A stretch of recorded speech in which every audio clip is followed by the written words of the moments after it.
Right then, lads. Today we're predicting the FIFA 22 ones to watch. Getting straight into it, we have the undisputed GOAT, which is Messi. Obviously made his shocking move to PSG after having some problems with the club financially. Moved to PSG, obviously going to wear the number 30, and let's see how he gets on next season. Yeah, I think we'll be seeing him as a centre forward. As when he does play for PSG, he will be playing that position. When Mbappe moving on to the left-hand side, or maybe on the right-hand side, as he started off at Monaco, Neymar on the left, and Messi through the middle, where he doesn't have to do as much running. We also have a lovely card, and as you can see, I'm a big fan of the new card design for the ones to watch. Now we've got Man City's record transfer, Jack Grealish. Obviously, the first few games hasn't been great. He's been okay, obviously having a goal, which didn't really mean to do. But I think this season he's just going to settle in. Next season, he'll have an absolutely amazing season. Yeah, I can't see him having many informs this year. I don't think he'll be the best ones to watch pack, as he doesn't have the best starter card stats, doesn't have a load of pace, quite good dribbling and good passing. But other than that, not the best card to start FIFA 22 with. Because of course, everyone who did pre-order FIFA 22 does get the ones to watch pack. And I think this is the best year to do it. Because if you carry on watching the video, you'll see how many amazing transfers there have been and how amazing ones to watches there are. Now, onto another absolute sweat fest, Rafa Varane, and of course making his move to Manchester United from Real Madrid, the three-time Champions League winner, now going along from Ramos now to Harry Maguire. Yeah, it's a very, very big transition, but obviously he's won the Champions League 3 times. He's even won the World Cup. He's absolutely a quality defender, and he already has an assist for Man United, assisting Mason Greenwood's goal against Wolves. Now onto another Real Madrid centre-back who transferred this season is Sergio Ramos. Another big shocking transfer, such as Messi, both playing the same team. Before we used to kick their lumps at each other, now they'll be calling for the ball from each other. It's a very weird transfer, but he would have a nice card in the start of FIFA 22.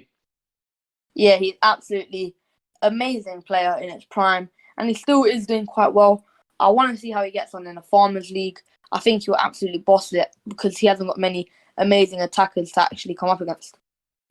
Now, on to one of the best wingers in world football, and he's still only like 22 years old. We've got Jaylen Sancho. Another player who's moved on to Manchester United. They're gonna have an absolutely quality team next year, and I really want to see how they get on. Yeah, he's an absolute menace at Borussia Dortmund, coming in for quite a cheap fee when you think about last year. They were looking to get him for 120. I think Dortmund did good business getting that money in, but it's a big blow to them. Of course, United now got an amazing attack with Ronaldo up front, Sancho on the right, Greenwood like maybe even on the bench.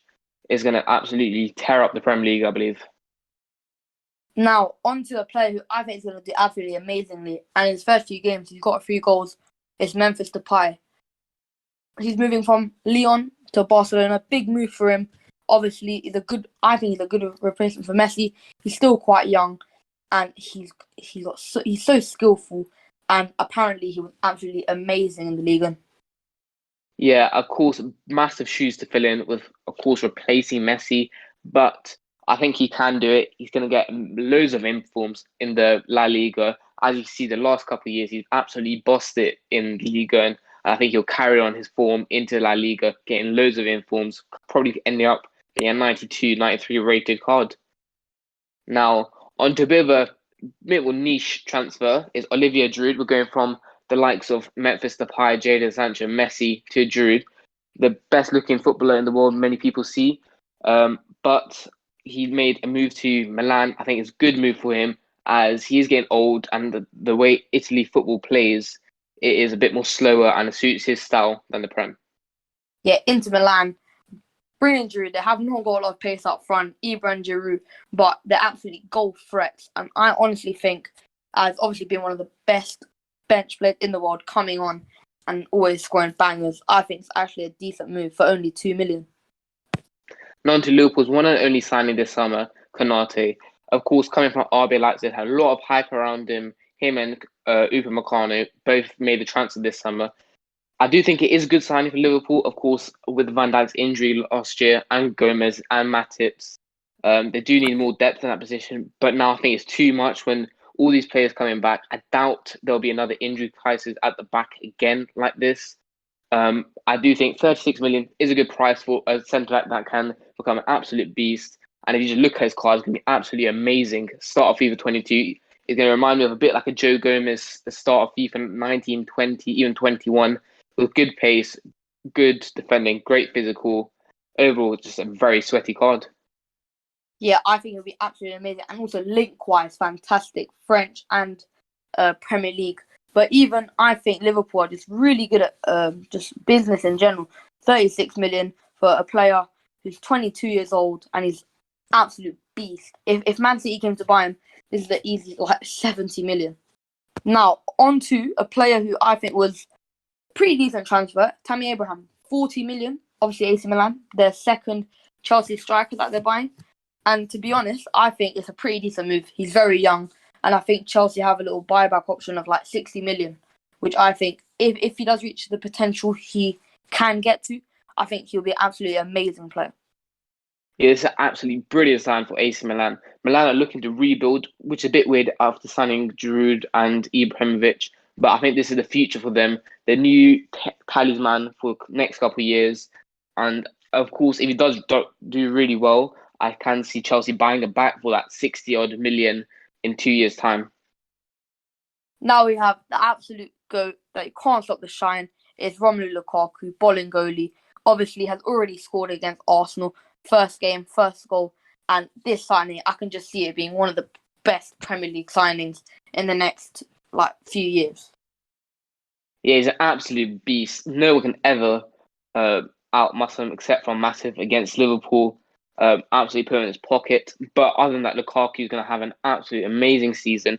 He's an absolute goal threat. You can't stop him from goals. He's going to score at least 20-odd goals. And for, yes, 100 million is a lot of money for him. But I think it's absolutely deserved. He's an amazing player. He's proved himself in the Premier League with many stints at Everton. Even at United wasn't too bad. And West Brom had to end on a big one. It's 20-odd million. Yes, his wages are absolutely ridiculous, but you're going to get that back on shirt sales really quickly. The absolute amazing signing here. Easy 15 to 20 goals here. Yes, he is old, but he's still absolutely amazing. He might be old, but he's Cristiano Ronaldo. You can't say he's old. He's still going to get goals in the Premier League. He's still going to be one of the best strikers in the Premier League.